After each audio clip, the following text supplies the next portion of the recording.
नमस्कार, स्वागत है सम्राट क्लासेस बाय अरुण में। मैं अरुण सोगरी कुशवाहा।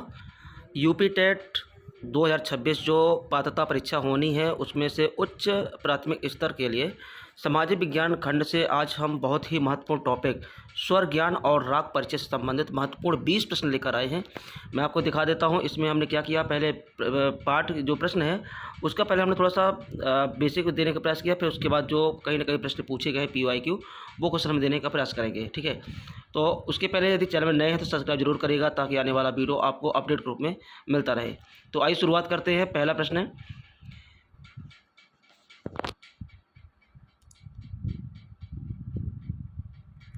देखिए पहला प्रश्न है स्वर क्या है। तो स्वर वह मधुर ध्वनि है जो नियम पूर्वक कंपन करने से उत्पन्न होती है और सुहावनी लगती है। अब इससे संबंधित प्रश्न पूछा गया था कि निम्न में से कौन सा स्वर नहीं है। सा रे मा गा खा, तो इसमें से खा स्वर नहीं है। जो संगीत के गीत के जो स्वर हैं उनमें से ये खा उसमें स्वर नहीं है। दूसरा नंबर प्रश्न है, 7 शुद्ध स्वर कौन कौन से हैं। तो उसके पहले जो प्रश्न है दूसरा नंबर यहाँ से, उसके पहले थोड़ा सा बेसिक है कि 7 जो शुद्ध स्वर हैं वो कौन कौन से हैं। सा रे गा मा पा धा नी, है ना। तो इसमें जो जो इसमें एक नोट लगा है कि सा और पा अथल स्वर हैं, रे गा मा धा नी चल ये चल स्वर हैं। ठीक है ना। अब इसमें से प्रश्न कौन पूछा गया था, 7 शुद्ध स्वरों में अचल स्वर कौन कौन से हैं। तो अचल और चर मैंने अभी ऊपर आपको बता दिया है कि ये रहे, ये चर हैं, और इसमें सा और पा केवल अचल स्वर है। ठीक है, तो इसमें सा और पा ये क्या हैं, अचल हैं। ठीक है, ये क्वेश्चन पूछा गया है। इसके बाद तीसरा नंबर जो टॉपिक है ये स्वर लिखावट है। जो संगीत में स्वरों को किस प्रकार से लिखा जाता है। सा रे मा पा धा नी, यहाँ पे नहीं है, मिस्टेक थोड़ा सा। अब इसमें से क्वेश्चन कैसा दिए गए स्वरों में चौथा स्वर कौन सा है। अब इसमें से 4 ऑप्शन दिए हैं और इसमें से आपको बताया चौथा स्वर कौन सा है। तो इसमें चौथा ऑप्शन माँ है। ठीक है, इसके बाद प्रश्न नंबर चौथा,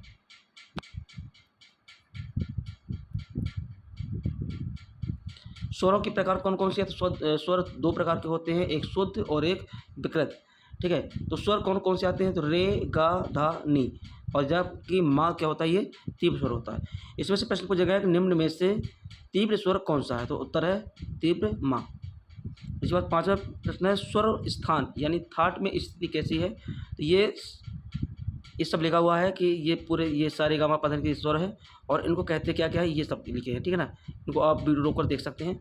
इसमें से क्वेश्चन पूछा गया था कि थाट में पा स्वर का नाम क्या है। तो उत्तर है ये देखिए पंचम। तो यहाँ पे क्या है, पंचम आ गया। प्रश्न नंबर 6वां, राग क्या है। तो प्रश्न है राग क्या है, इसका उत्तर है किसी निश्चित स्वर समूह से निश्चित आरोह और अवरोह तथा वादी समवादी के आधार पर जो संगीत मधुर संगीत में रचना होती है उसे राग कहा जाता है। ठीक है, ये राग का हमने चित्र बना के दिया है। ठीक है, इसके बाद जो क्वेश्चन बना है इस राग से संबंधित, तो राग की रचना किस आधार पर होती है। तो उत्तर है स्वर समूह के आधार पर होती है। प्रश्न नंबर 7वां, राग की आवश्यकता पहले कौन कौन से पढ़ लेते हैं।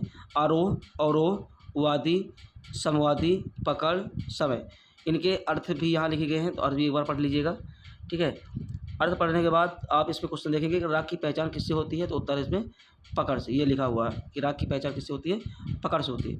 हमने पाठ के अंदर जितना भी जो इससे जो आपके इसमें टॉपिक दिया हुआ है, इससे जितने भी क्वेश्चन बनने की संभावना है और इसके अंदर जितना भी बेसिक है हमने पूरा लेने का प्रयास किया है। इसके बाद 8वां नंबर देखिए, इसमें प्रमुख राग और उनका समय क्या है। तो जो राग का नाम है जैसे भैरव, तो भैरव ये सुबह 4 से 7 के बीच में गाया जाता है। जैसे यमन ये शाम 6 से 9 बजे तक गाया जाता है। और भूपाली, तो ये भूपाली जो है तो ये रात के 9 से 12 बजे रात की बात हो रही है। दरबारी कालना ये रात में 12 से सुबह 3 बजे तक। और मियों की मल्हार ये केवल वर्षा ऋतु में। ठीक है, अब ऐसे क्वेश्चन के बीच में पूछा जा सकता है जैसे कि यमन राग किस समय गाया जाता है। ये क्वेश्चन पूछा गया है। इसमें आपके समय ऑप्शन रहेंगे कि शाम के, सुबह के, रात में। तो यहाँ पे जो क्वेश्चन पूछा गया था वो शाम वाला पूछा गया, शाम ऑप्शन में था, लेकिन कहीं कहीं पे ये टाइम भी पूछा जा सकता है। ठीक है, इसके बाद राग के प्रकार की बात करें तो ये राग के प्रकार जो है 3 प्रकार के हैं। कौन कौन से, जाति के आधार पर, स्वर के आधार पर और समय के आधार पर। ठीक है, तो इनका भी डिटेल आप यहाँ से देख सकते हैं। हमने थोड़ा थोड़ा बेसिक लेकर रखा है और इस टॉपिक से जितने भी इंपॉर्टेंट क्वेश्चन हैं PYQ है हमने उनको भी लिया है। अब प्रश्न नंबर जो है जाति के आधार पर राग कितने प्रकार के होते हैं, अभी हमने चर्चा की ऊपर 3 प्रकार के, वो 3 प्रकार के ऑप्शन हैं। ठीक है, इसके बाद प्रश्न नंबर 10वां।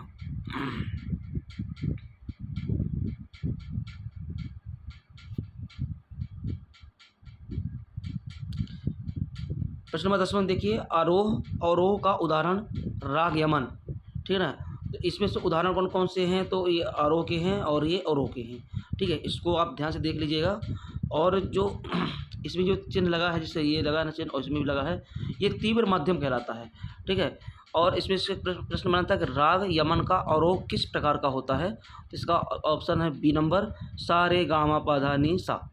ठीक है, इसके बाद प्रश्न नंबर 11वां।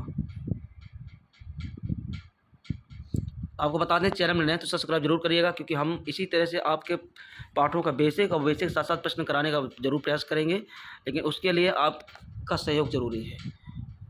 प्रश्न नंबर 11वां है, 7 शुद्ध स्वर कौन कौन से हैं, तो इसमें जो अभी ऊपर चर्चा हुई थी सा रे गा मा पा धा नी सा, तो इसमें सा नहीं आता, नी तक आता है, तो इसमें कुल कितने हो गए, 7 हो गए। प्रश्न नंबर 12वां है, कोमल स्वर कौन कौन से हैं सॉरी, जिन स्वरों को थोड़ा नीचे गाकर कोमल स्वर कहते हैं। ठीक है ना, जिनको जैसे स्वर जो थोड़ा नीचे करके गाते हैं उनको कोमल स्वर कहते हैं। ठीक है, अब कोमल रे, कोमल गा, कोमल धा, कोमल नी। ठीक है ना, तो इसकी कुल कितनी संख्या होती है, यानी कोमल स्वरों की संख्या कितनी हो गई, 4 हो गई। ठीक है, अगला प्रश्न है, तीव्र स्वर किसे कहता है या कौन सा है, तो शुद्ध माध्यम से आधा स्वर ऊपर गाया जाने वाला स्वर क्या कहलाता है, तीव्र माध्यम कहलाता है। और इसमें तीव्र स्वर कौन सा है, जिसमें रे गा मा धा ऑप्शन है, तो इसमें कौन सा है, मा ऑप्शन होगा। प्रश्न नंबर 14वां,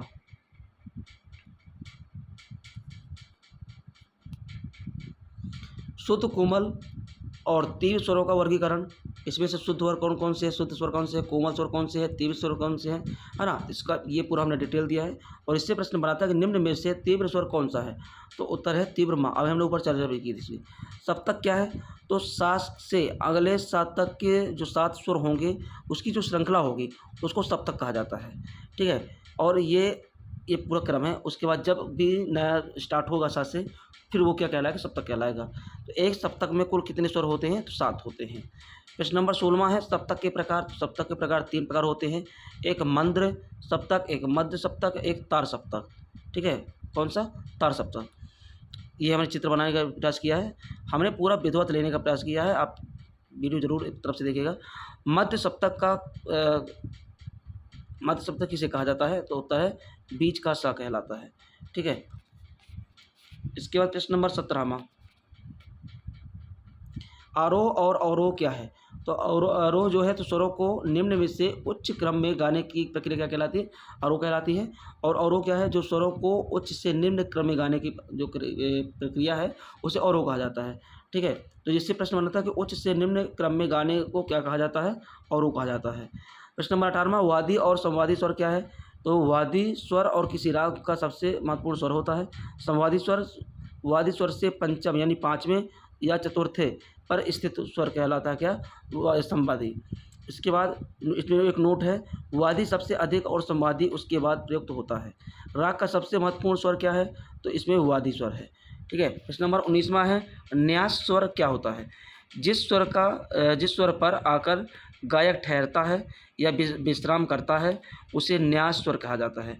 प्रायः वादी या संवादी स्वर न्याय स्वर होते हैं। इसमें से प्रश्न आता है, जिस स्वर पर आकर गायक ठहरता है उसे क्या कहा जाता है, तो न्यास स्वर कहा जाता है। इस टॉपिक से 20वां नंबर और आखिरी प्रश्न है कि राग क्या है, तो विशेष स्वरों के मेल निश्चित आरोह अवरोह वादी संवादी और भाव के साथ गाए जाने वाले संगीत रूप को राग कहते हैं। इसमें प्रश्न बनाता है कि राग किसे कहा जाता है ना, तो इसमें से जो उत्तर है निश्चित नियमों के अनुसार स्वरों का मेल क्या कहलाता है, राग कहलाता है।